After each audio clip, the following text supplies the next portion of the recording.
கோவலன் கண்ணகியின் சரித்திரம் பாருங்க. நாங்கள் பூம்புகார் போகும்போது ஃபேமிலியாக போனோம்.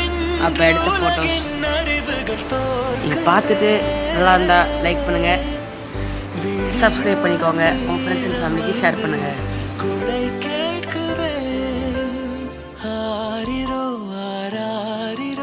இது தந்தையின் தாலாட்டு, பூமியே புதிதானதே இவள் மழலையின் மொழி கேட்டு.